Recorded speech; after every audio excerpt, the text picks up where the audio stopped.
I'm going to draw down on a number of things. What I do is I'll draw down from potentially Heidrick Struggles global research. I'll draw down from 150,000 data points of research for a book.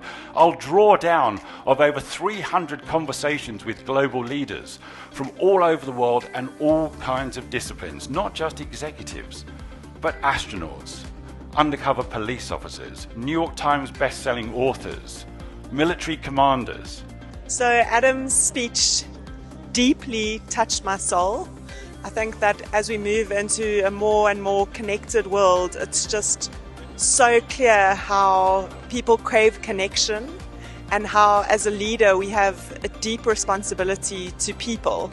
And there were times in his talk where I cried because there were so many deeply touching moments where as humans we have this infectious ability where positivity and love and kindness can just spread. And I will never forget that speech. So thank you, Adam. So that's why I got on the plane, and that's why I came to chat to you, because this is all about this, which is human connection, right? So we're just getting warmed up.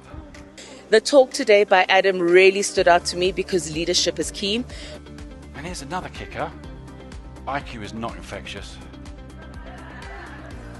It really isn't. It's something else. I just watched Adam's speech just now, and I think the thing that I can definitely say is the biggest takeaway is that it forced me to introspect. I think especially within leadership in general, not a lot of times do you get to look into a mirror and think, okay, am I doing the right thing? Am I focusing on the right things? But especially with Adam's speech, it seems so poignant to sit and listen and think, okay, you know what, I actually do have homework after this. Is how are you assessing your leaders?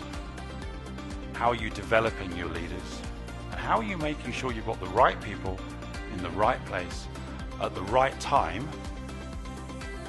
as a critical survival capability? That's what this is all about.